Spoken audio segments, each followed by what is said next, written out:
التي لم يخلق مثلها في البلاد وثمود الذين جابوا الصخر بالواد وفرعون ذي الأوتاد الذين طغوا في البلاد فأكثروا فيها الفساد فصب عليهم ربك صوت عذاب إن ربك لبالمرصاد فأما الإنسان إذا ما ابتلاه ربه فأكرمه ونعمه فيقول ربي أكرمن وأما إذا ما ابتلاه فقدر عليه رزقه فيقول ربي أهانن كلا بل لا تكرمون اليتيم ولا تحاضون على طعام المسكين وتأكلون التراث أكلا لما وتحبون المال حبا جما كلا إذا دكت الأرض دكا دكا وجاء ربك والملك صفا صفا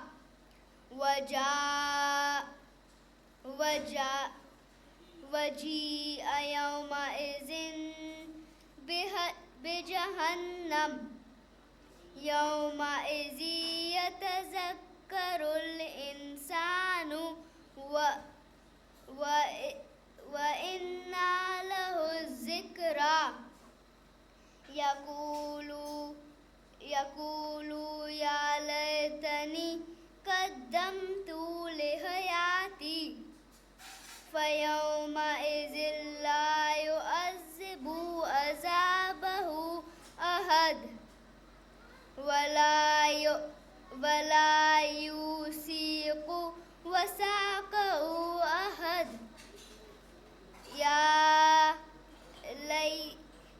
يا أيتها النفس المطمئنة ارجعي إلى ربك راضية مرضية فادخلي في عبادي وادخلي جنتي صدق اللہ العلی العظیم.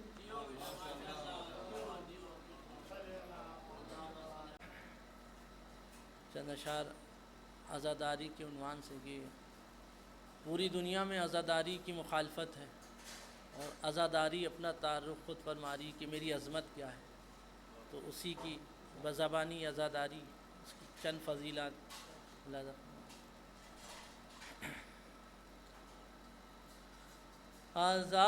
عزاداری شاہ والا ہوں میں، عزاداری شاہ والا ہوں میں، نہ کچھ زور مجھ پر چلا پاؤ گے، نہ شمشیر مجھ پر چلا پاؤ گے، میں خیمہ نہیں جو جلا پاؤ گے، نہ بیڑی مجھے تم پہنا پاؤ گے، نہ بیڑی مجھے تم پہنا پاؤ گے، مجھے چھیڑو گے تو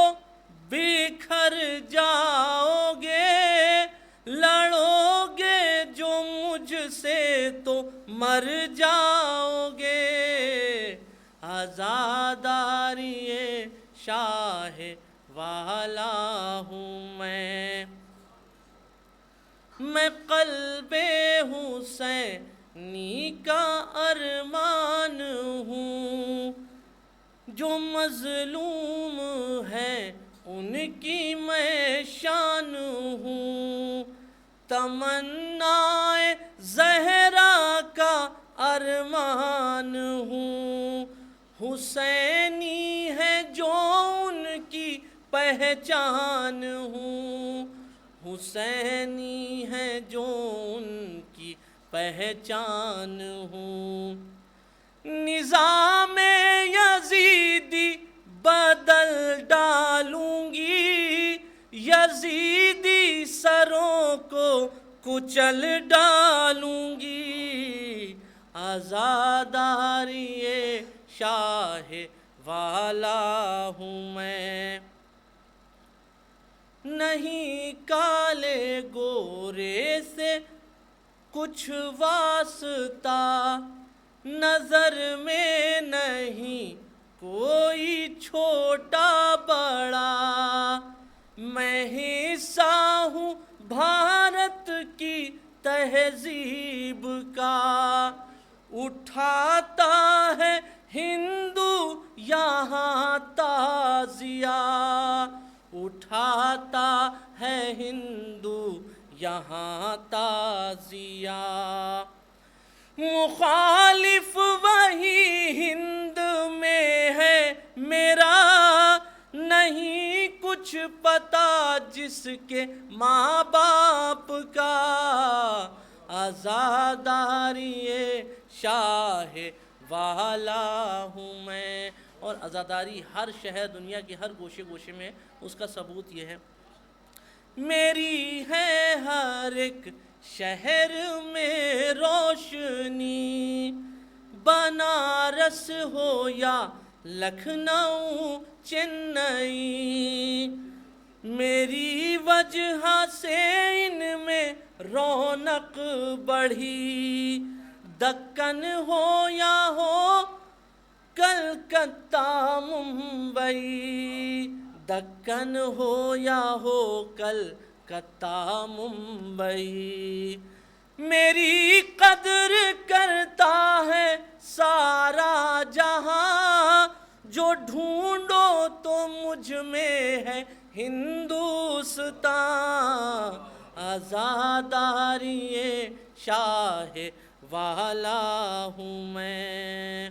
اور یہ بطور خاص دل فاطمہ پھر دکھانے لگے، وہ روزوں پہ بم کو گرانے لگے، غلط دین کا مطلب بتانے لگے، بموں سے بدن کو اڑانے لگے، بموں سے بدن کو اڑانے لگے، کرے خودکشی اور بتائے جہاد، انہی سے جہاں میں ہے آتنکواد، عزاداری شاہ والا ہوں میں۔ بس یہ آخری بند، میں عشق غم شہ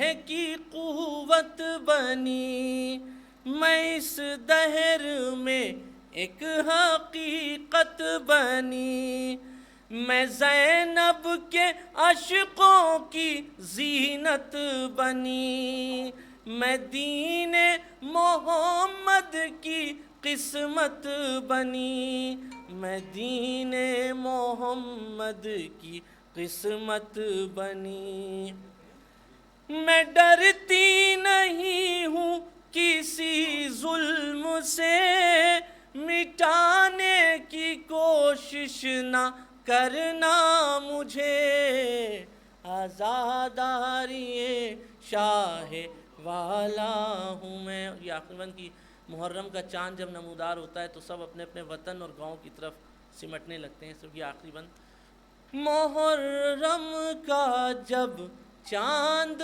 دیکھا گیا، کوئی بے وطن یاد آنے لگا، کوئی شہر سے گاؤں کو آ گیا، کوئی دور رہ کر تڑپنے لگا، کوئی دور رہ کر تڑپنے لگا۔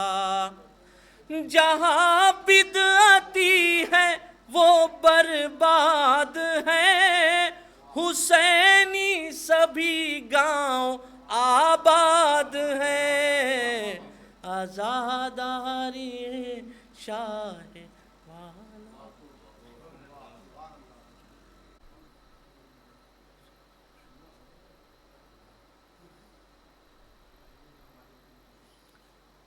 سوز اور چند قطع میں پیش کر رہا ہوں۔ بسم اللہ۔ بآواز بلند نعرہ صلوات۔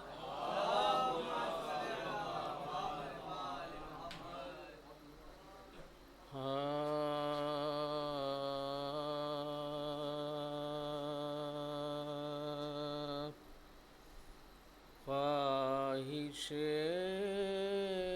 ملک نہ ہو جس کو وہ سلطان ہے تو، خواہش ملک نہ ہو جس کو وہ سلطان ہے تو، فوقیت جس کو بشر پر ہے وہ انسان ہے تو، کعبہ دین ہے تو، قبلہ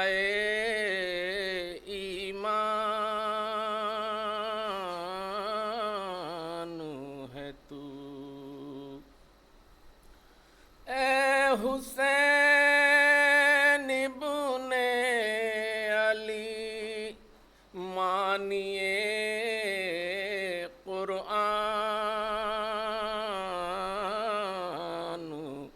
ہے تو، اور جو نہ محتاج ہو لشکر کا وہ غازی تو ہے، جو نہ محتاج ہو لشکر کا وہ غازی تو ہے، اور ناز سجدہ کرے جس پر وہ نمازی تو ہے، خواہش ملک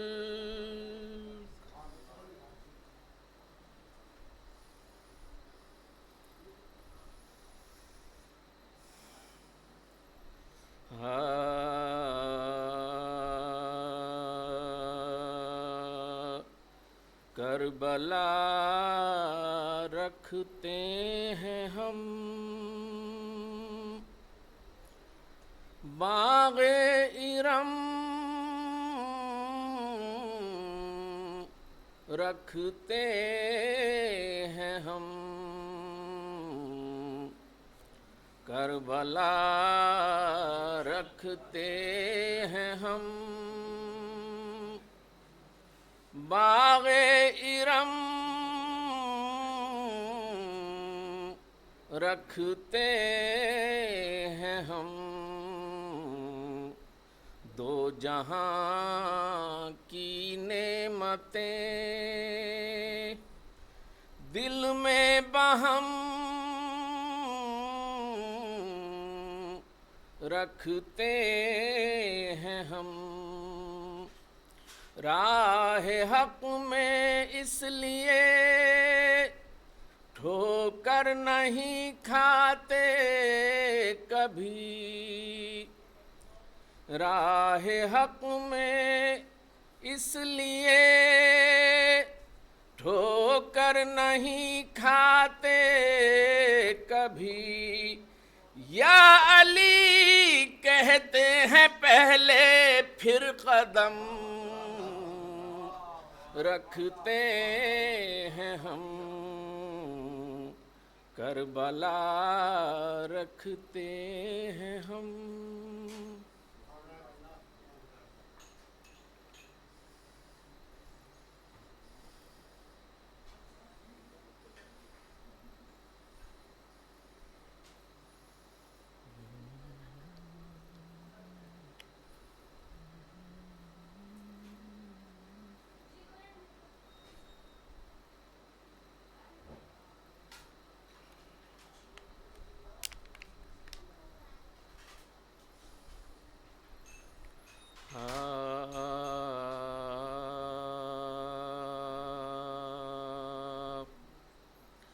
چھوٹی سی لحد رن میں بناتے ہیں حسین، چھوٹی سی لحد رن میں بناتے ہیں حسین، لاشا علی اصغر کا چھپاتے ہیں حسین، چھوٹی سی لحد رن میں بانو نہ نکل آئے کہیں مقتل میں، خیمے کی طرف دیکھتے جاتے ہیں حسین، چھوٹی سی لحد رن میں۔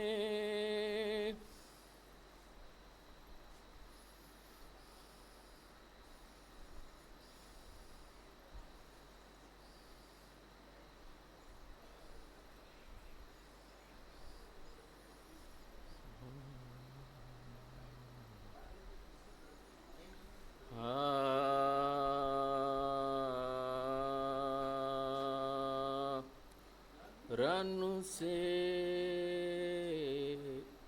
حسین لاتے ہیں اکبر کی لاش کو،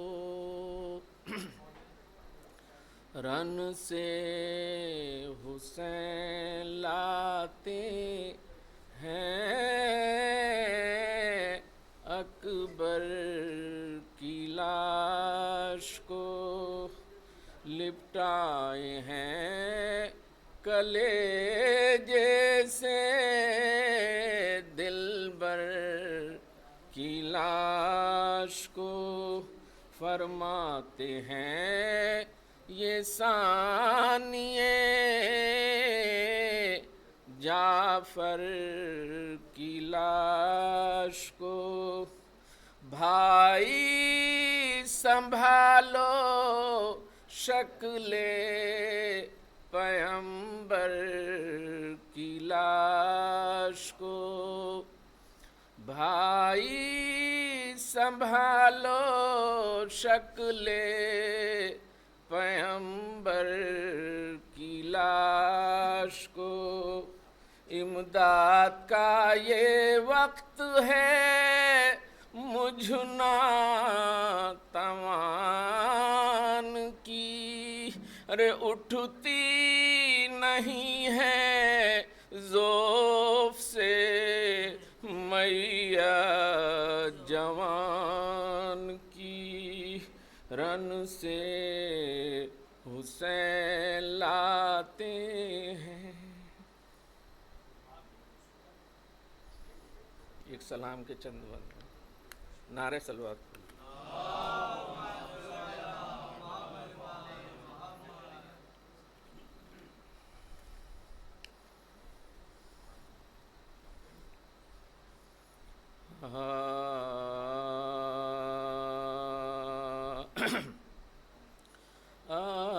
عاشق غم تھے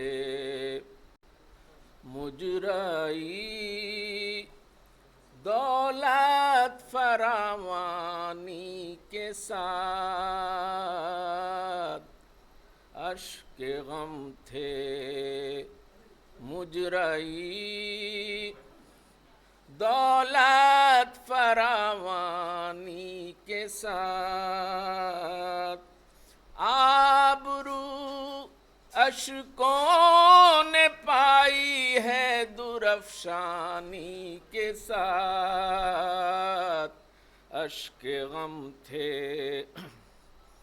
مجرائی دولت فراوانی کے ساتھ، تو دست بازوئے ید اللہ میں بھرا تھا زور حق، دست بازوئے ید اللہ میں بھرا تھا زور حق، ارے باب خیبر کو اکھاڑا کیسی آسانی کے ساتھ، اشک غم تھے مجرائی دولت فراوانی کے ساتھ،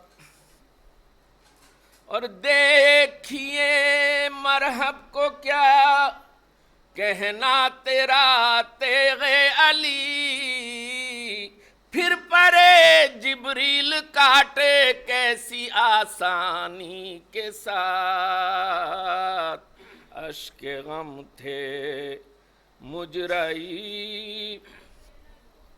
دولت فراوانی کے ساتھ، اور دیکھ کے جلوہ علی کا قبر میں منکر نکیر، دیکھ کے جلوہ علی کا قبر میں منکر نکیر، دیکھتے ہیں منہ میرا خاموش حیرانی کے ساتھ، اشک غم تھے مجرائی دولت فراوانی کے ساتھ، اور جائیں گے جس وقت جنت میں محبان علی،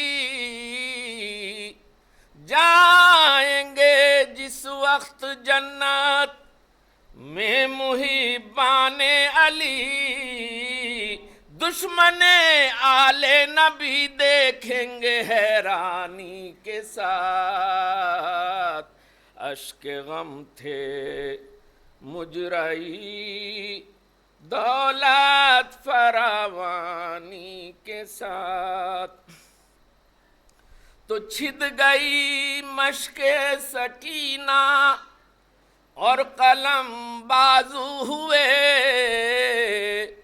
چھد گئی مشق سکینہ اور قلم بازو ہوئے، نہر پر سقے کا خون بہنے لگا پانی کے ساتھ، اشک غم تھے مجرائی، تو کہتی تھی زینب نہ جانے دیتی بھائی کو کبھی، اور جانتی گر دشمنی نکلے گی مہمانی کے ساتھ، اشک غم تھے مجرئی،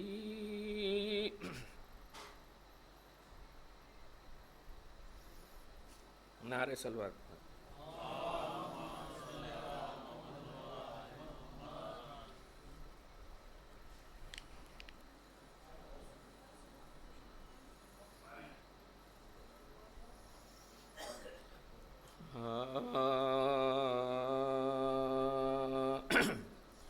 آئی عقی کی لاش پر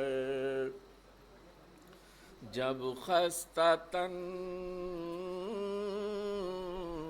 بہن، آئی عقی کی لاش پر جب خستہ تن بہن، لاشا سلامی کہتا تھا رو کر بہن،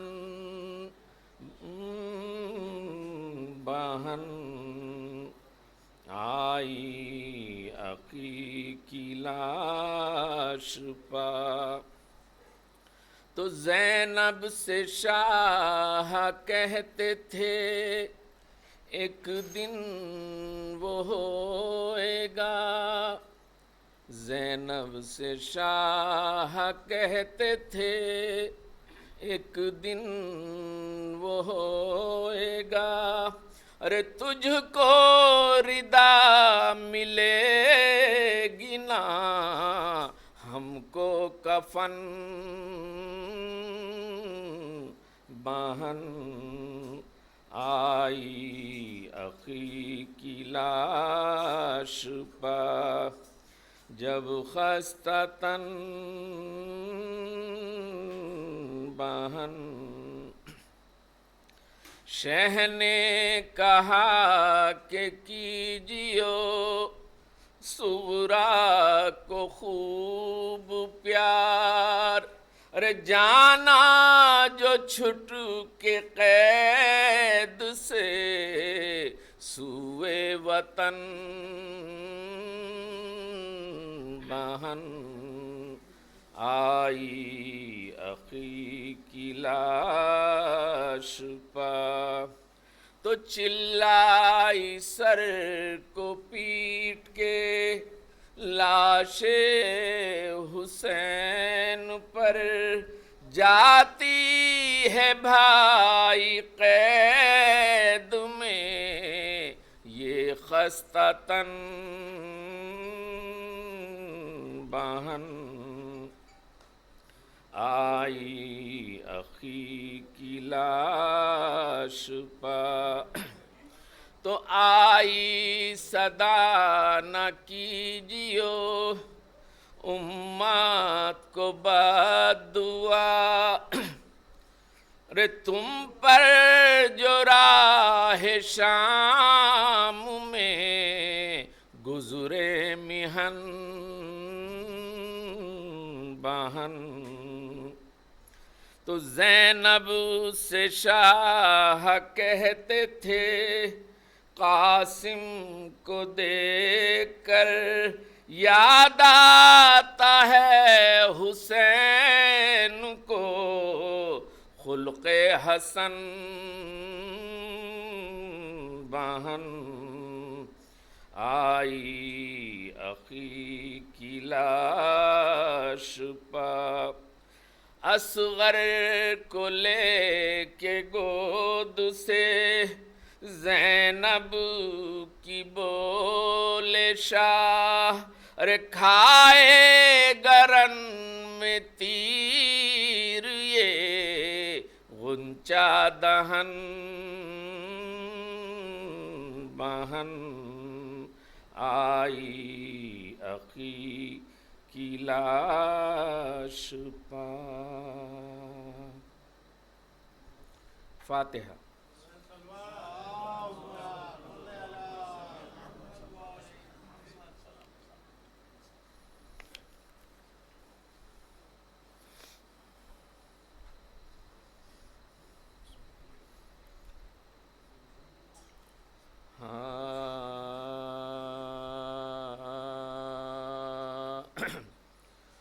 جب ہوا رن میں، جب ہوا رن میں محمد کا نواسا بے سر، خیمہ عطرت اطہار میں پہنچی یہ خبر، ارے کیا کہوں تھا جو در خیمہ پہ برپا محشر، ارے چھوڑ کر سب کو چلیے ایک ضعیفہ باہر، چھوڑ کر سب کو چلی ایک ضعیفہ باہر، ہائے کبھی بے خود کبھی بے تاب نظر آتی تھی، ارے پاؤں چادر میں الجھتا تھا تو گر جاتی تھی، پاؤں چادر میں الجھتا تھا تو گر جاتی تھی، پاؤں چادر میں الجھتا تھا تو گر جاتی تھی، تو کبھی فریاد تھی لب پر تو کبھی کرتی تھی آہ، ہاتھ پکڑے ہوئے ایک چھوٹی سی لڑکی ہمراہ، کبھی کہتی تھی کہاں ہے پسرے شیر الہ، کبھی کہتی تھی کہ مقتل کی بتا دو مجھے راہ، کبھی کہتی تھی کہ مقتل کی بتا دو مجھے راہ، ارے شامیوں رحم کرو فاطمہ کی جائی ہوں، اور تشنہ لب بھائی سے ملنے کے لیے آئی ہوں، تشنہ لب بھائی سے ملنے کے لیے آئی ہوں، تو کبھی کہتی تھی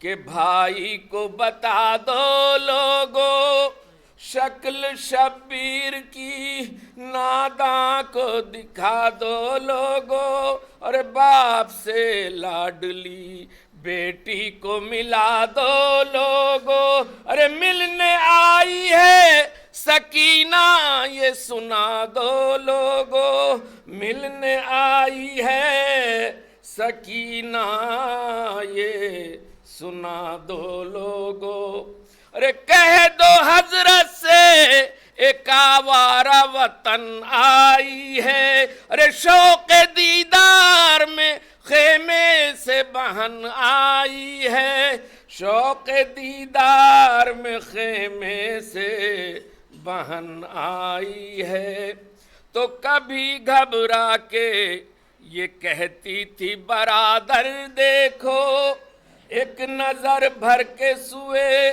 زینب مضطر دیکھو، راستہ روکے ہوئے ہیں یہ بداختر دیکھو، اور تم تکانے نہیں دیتے ہیں ستمگر دیکھو، تم تکانے نہیں دیتے ہیں ستمگر دیکھو، تو چاند سی شکل سکینہ کو دکھا دو بھائی، ارے اذن آنے کا لعینوں سے دلا دو بھائی، اذن آنے کا لعینوں سے دلا دو بھائی، تو سن کے زینب کی صدا ہٹ گئے سب اہل جفا، شہ بے کس کے لب خشک سے آئی یہ صدا، ارے شمر سینے پہ ہے گردن پہ ہے شمشیر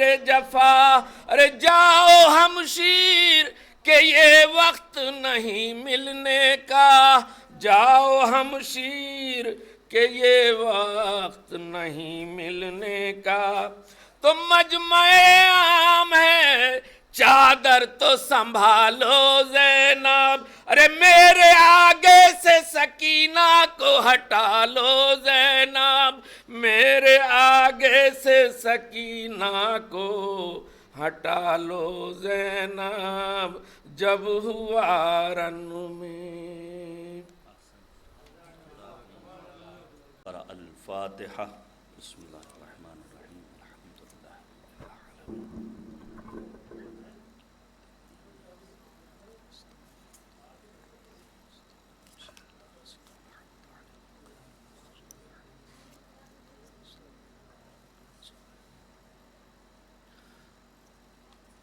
ما شاء اللہ لا حول ولا قوة الا باللہ العلی العظیم۔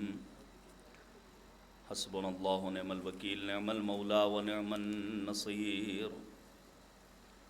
اعوذ باللہ من الشیطان اللعین الرجیم، بسم اللہ الرحمن الرحیم۔ رب اشرح لی صدری ویسر لی امری واحلل عقدۃ من لسانی یفقہوا قولی۔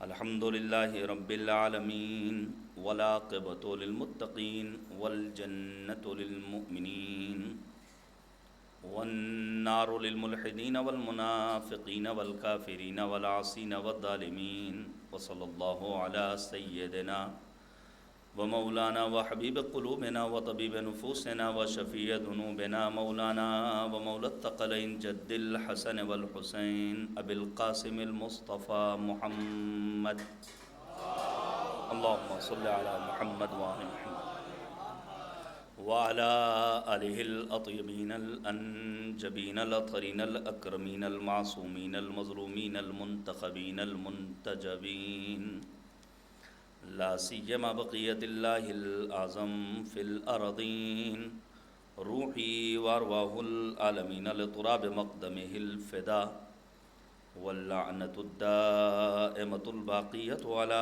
اعدائہم ملعونین من الآن الی یوم الدین وبعد یوم الدین، آمین رب العالمین۔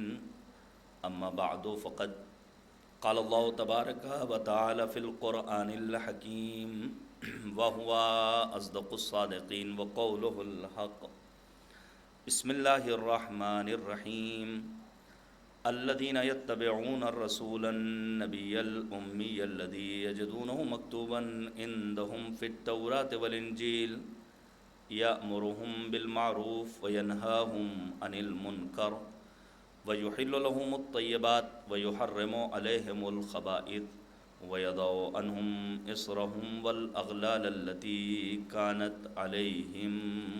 صلوات دیجیے گا بر محمد۔ حضرات گزارش ہے کہ ایک مرتبہ سورہ حمد اور 3 مرتبہ سورہ توحید پڑھ کر مرحوم سید طاہر حسین ابن جعفر حسین صاحب، مرحومہ جہان آرا بیگم بنت سید احمد حسین صاحب، مرحوم سید وسیع رضوی ابن عین الحسن صاحب، مرحومہ نشاط رضوی بنت اعجاز حسین صاحب کی ارواح کو ارسال فرما دیں۔ اللہم صلی علی محمد وآل محمد، اللہم صلی علی محمد وآل محمد، اللہم صلی علی محمد وآل محمد، اللہم صلی علی محمد وآل محمد۔ الحمد للہ رب العالمین، الرحمن الرحیم، مالک یوم الدین، ایاک نعبد و ایاک نستعین، اہدنا الصراط غیر المغضوب علیہم ولا الضالین۔ بسم اللہ الرحمن الرحیم، قل هو اللہ احد اللہ الصمد لم یلد ولم یولد ولم یکن له کفوا احد۔ بسم اللہ الرحمن الرحیم، قل هو اللہ احد اللہ الصمد لم یلد ولم یولد ولم یکن له کفوا احد۔ بسم اللہ الرحمن الرحیم، قل هو اللہ احد اللہ الصمد لم یلد ولم یولد ولم یکن له کفوا احد۔ صدق اللہ۔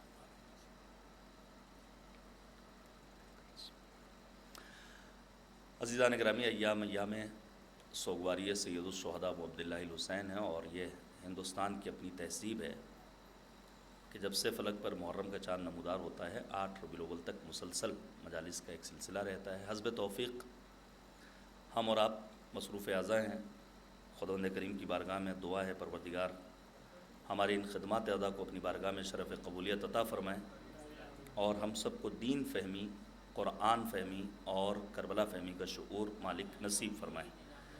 میں چند ایک باتیں پیش کرنا چاہوں گا۔ قرآن مجید جو خلاق کائنات کا عظیم شاہکار مجموعہ ہے، اس قرآن میں